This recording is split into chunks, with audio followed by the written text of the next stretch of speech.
Samedi 14 juillet 2018, bonjour à tous et bienvenue dans cette édition. Baccalauréat 2018, l'Office du bac s'attelle pour une organisation réussie. Tout est fait prêt pour le démarrage de cet examen ce lundi 15 juillet.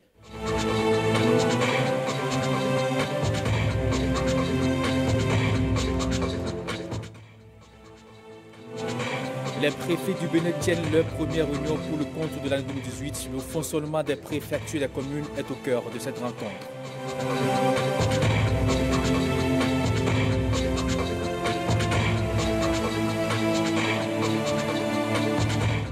La Ligue des femmes de l'Union fait la nation appelle au référendum. Elle invite le chef de l'État à donner une suite favorable à l'option référendaire choisie par les députés. De nouveau, bonjour et surtout, bonne fête à tous les Français. La direction de l'Office du baccalauréat se dit prête pour une organisation réussie du bac 2018. C'est à la suite d'une cérémonie de présentation de l'état des préparatifs de cet examen national. L'institution n'attend que la date de ce lundi 15 juillet pour lancer les premières épreuves écrites. Patrick Ayadji. Mon équipe est prête et nous sommes prêts au combat final. Des propos qui rassurent tous les acteurs du système éducatif national. Le directeur de l'Office du baccalauréat se dit très serein quant à une organisation optimale et sans faille des épreuves du premier diplôme universitaire, session 2018. Toutes les commissions et les sous-commissions de maillage, de conception, de tri ont travaillé selon un chronogramme précis sous la supervision d'inspecteurs et de professeurs d'université.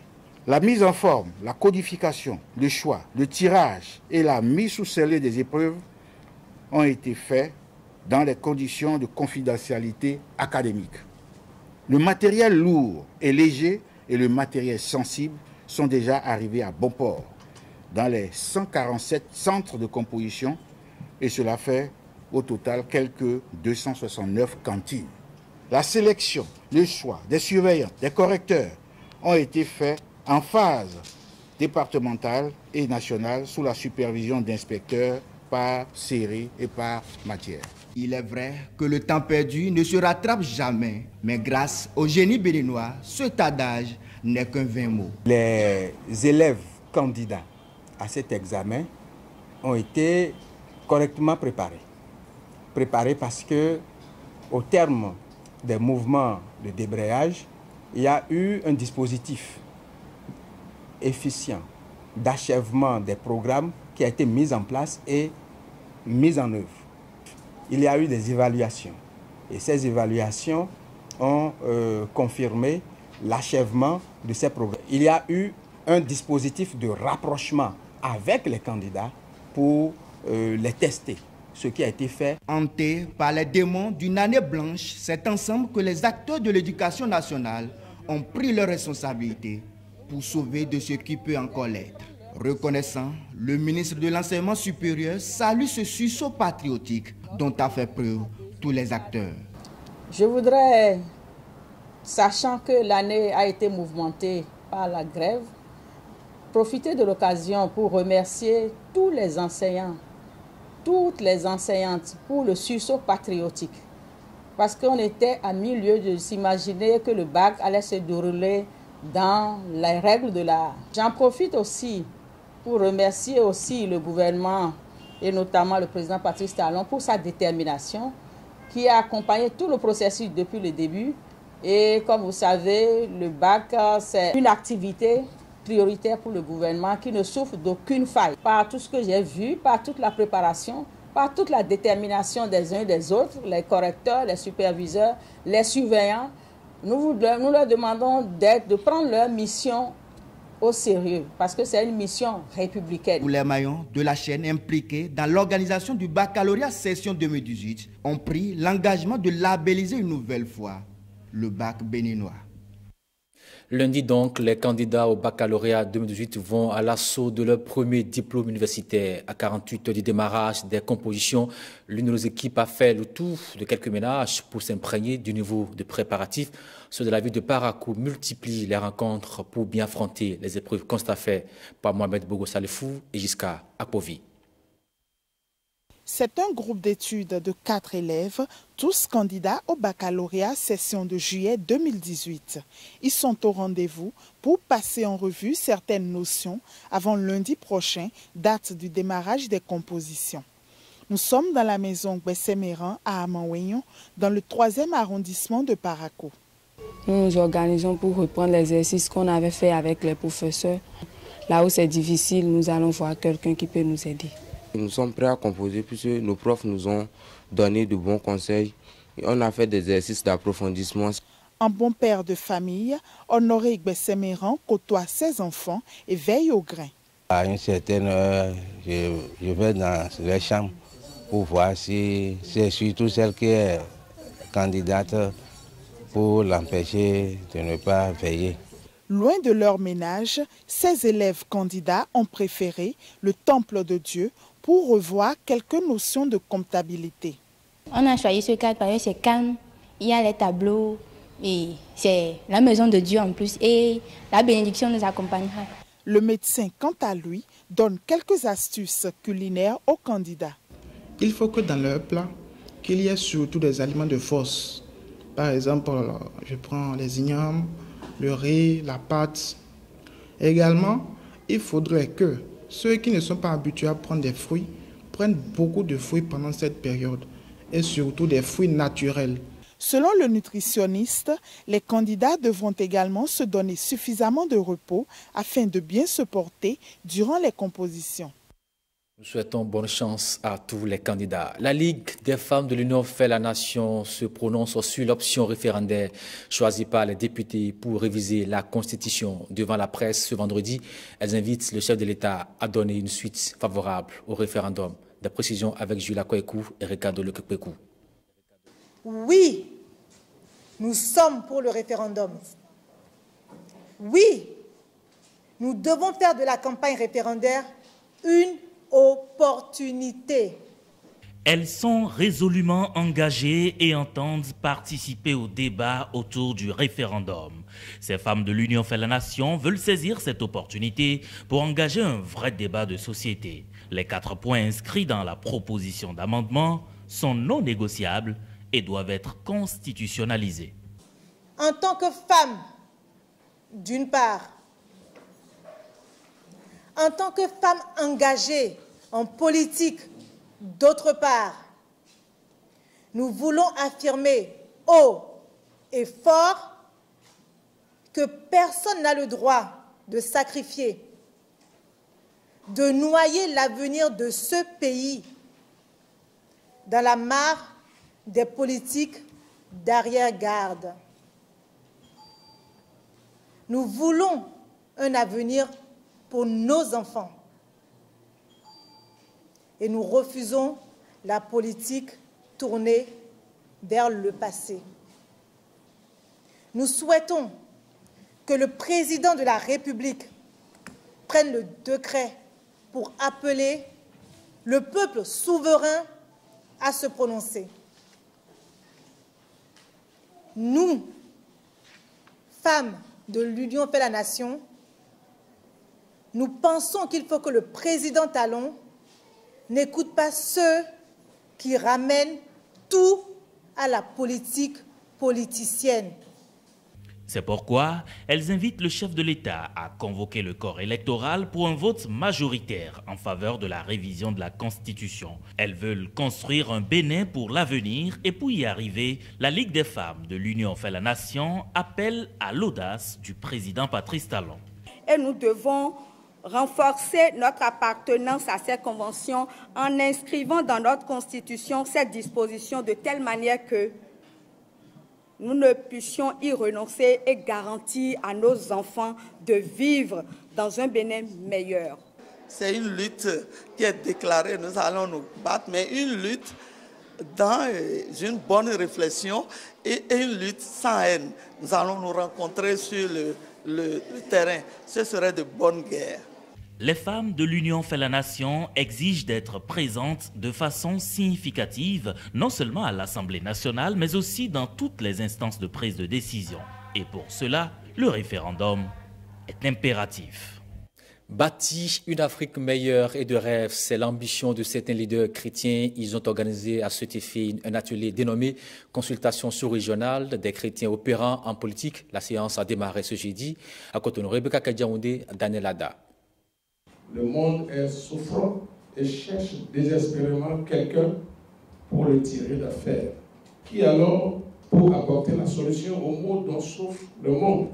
C'est la question qui réunit ici ces ambassadeurs du Christ. Ils sont convaincus qu'une synergie entre chrétiens et politiciens est capable de changer le cours de l'histoire. Ces hommes de Dieu se proposent donc d'apporter leur pierre à l'édifice. Dans Jérémie 29:7, la Bible déclare, je cite, « Recherchez le bien de la ville où je vous ai mené en captivité et priez l'Éternel en sa faveur parce que votre bonheur dépend de la sienne. » De ce passage, on retient que le chrétien ne doit pas seulement prier et intercéder pour sa cité, mais il doit aussi travailler et s'impliquer activement pour son développement. La politique étant là de bien gérer la cité, il urge que les chrétiens s'y intéressent afin de travailler au développement de leur pays. Raison pour laquelle cette consultation sous-régionale est rendue possible. Un atelier qui a pour but d'encourager, d'outiller et d'équiper le chrétien à travailler au développement de sa cité. Nous voulons avoir un continent paisible, un continent prospère, un continent de joie, un continent où on célèbre Dieu dans toute liberté. Alors c'est ces combats-là que les chrétiens sont appelés de faire.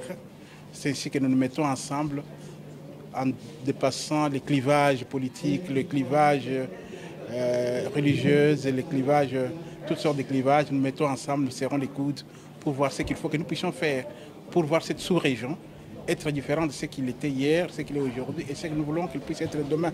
Quel est notre rêve ensemble? Comment nous pouvons rêver ensemble pour voir un changement? C'est la raison pour laquelle nous sommes là.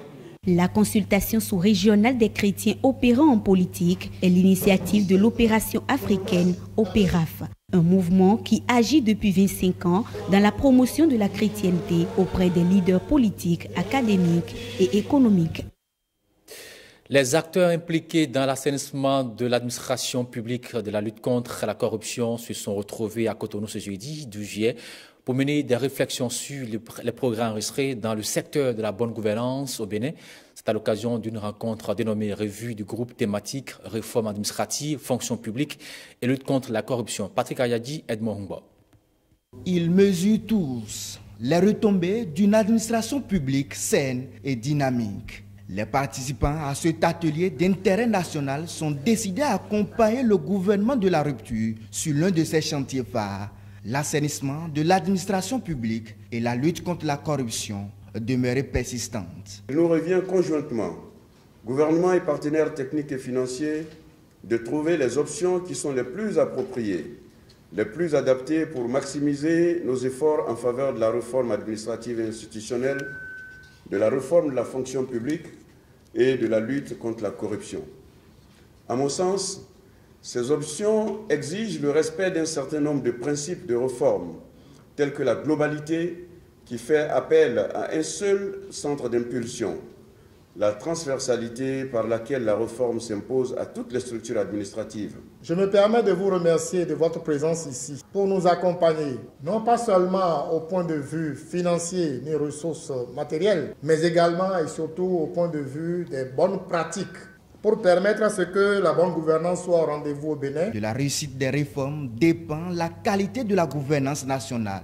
Partant, les membres de ce groupe sectoriel réforme administrative, fonction publique et lutte contre la corruption s'y engagent avec ardeur. En termes de perspective, il s'agira pour notre groupe sectoriel de coordonner toutes les actions de réforme administrative, fonction publique et lutte contre la corruption au cours des 4 dernières années de mise en œuvre du programme de croissance pour le développement durable PC2D 2018-2021 en vue d'accroître l'efficacité des structures administratives, de moderniser la gestion des ressources humaines de l'État, de promouvoir la culture de la bonne gouvernance et des valeurs citoyennes, de renforcer l'application du cadre législatif et réglementaire de la gouvernance administrative, d'une part, et de renforcer les capacités de l'autorité nationale de lutte contre la corruption pour les actions plus efficace d'autre part. Messieurs les partenaires techniques et financiers, vous pouvez assurer dès à présent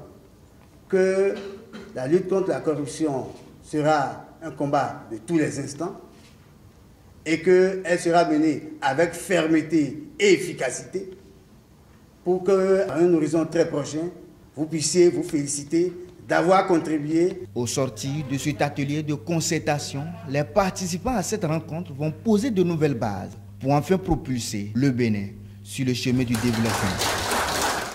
La première conférence des préfets du Bénin au titre de l'année 2018 a démarré dans la matinée de ce jeudi à Diakotomé. Pendant 2 jours, les préfets vont échanger sur plusieurs dossiers relatifs, entre autres, au fonctionnement des préfectures et des communes. Henri Fachina et Eva Zoumaou nous font le point. 10 des 11 préfets ont répondu présents au rendez-vous de la première conférence des préfets du Bénin au titre de l'année 2018. Pour les 2 jours que va durer cette rencontre, plusieurs points sont à l'ordre du jour. Point n'est besoin de rappeler l'importance de la conférence des préfets dans le portefeuille des activités du ministère de la décentralisation et de la gouvernance locale. C'est à n'en point douter le cadre approprié qui réunit périodiquement tous les responsables en charge de l'administration territoriale et qui permet d'échanger non seulement sur la vie et le fonctionnement des départements, mais aussi de mesurer l'avancée du processus de décentralisation et de déconcentration dans l'ensemble des structures du ministère. Au-delà de ces préoccupations, il y a plusieurs questions qui devront faire le lit de futures actions au niveau départemental, communal, arrondissement et quartier. L'état civil, c'est le défi que mon département n'a pas jusqu'ici réussi à maîtriser dans tous ses contours. Mais on m'a dit que dans le département de Koko ici, il y a la commune de Dobo qui réussit mieux que toutes les autres. Et j'ai demandé à cette direction de venir s'inspirer à Dobo pour voir si cet exemple peut être divulgué un peu partout. Le gouvernement du président Talon n'a pas l'intention d'interdire les centres de contrebande ni l'encourager. Mais ce que le gouvernement veut faire, et vous serez informés le moment venu, c'est de faire en sorte que ce métier puisse s'exercer tout en préservant la santé. Au démarrage de cette conférence, les chefs coutumiers, sages, cadres à divers niveaux ont fait le déplacement, signe que l'événement a connu un succès auprès des populations du Koufou. Celles-ci sont dans l'attente de bonnes résolutions pour une meilleure gouvernance des collectivités locales. La ministre des Affaires sociales et de la microfinance, Bintou Chabitarouadam, a procédé à la remise d'un appui financier à des jeunes handicapés. L'objectif poursuivi à travers ce geste est de les accompagner pour leur insertion professionnelle.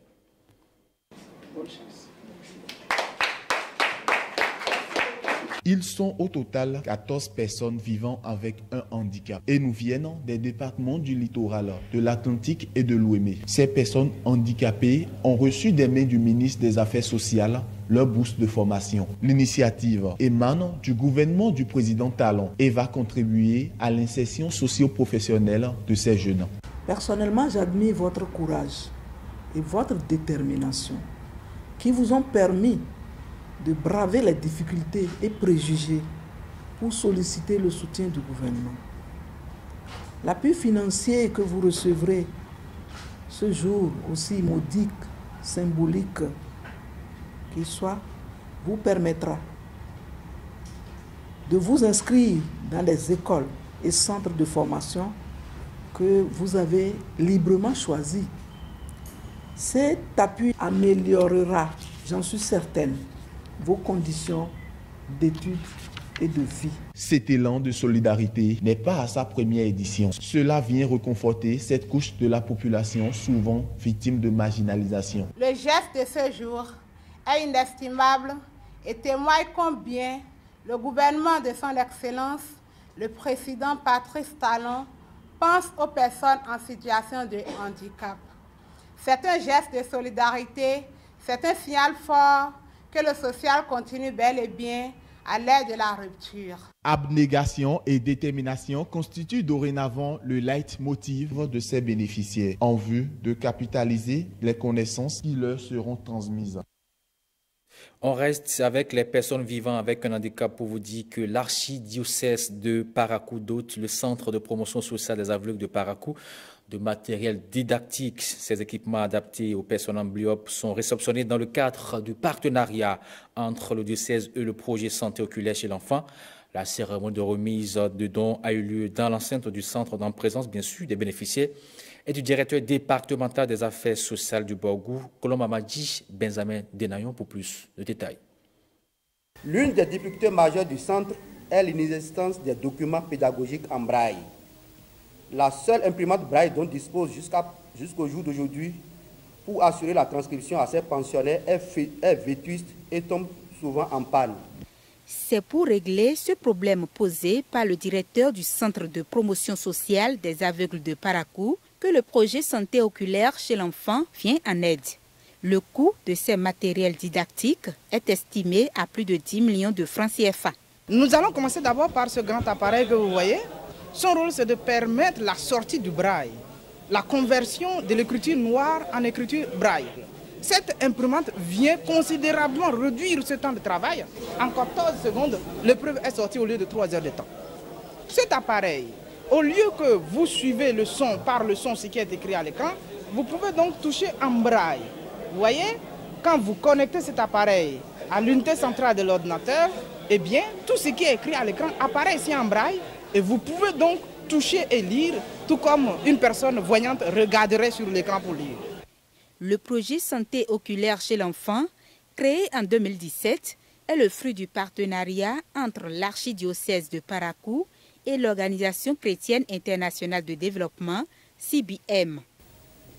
L'objectif de notre projet est de contribuer à augmenter la détection, le diagnostic, le traitement, la réhabilitation précoce des enfants souffrant de maladies oculaires et l'inclusion des enfants handicapés visuels du Bénin. Le projet se propose d'impacter 30 000 enfants des diocèses de 0 à 15 ans atteints de maladies oculaires. L'archidiocèse de Parakou, faisant l'option donc d'appuyer les centres de promotion sociale qui accueillent, encadrent et contribuent à l'éducation des enfants aveugles ou malvoyants, ne fait donc qu'accomplir sa mission sacerdotale qui est de servir, aider les personnes les plus vulnérables. Les bénéficiaires expriment leur gratitude.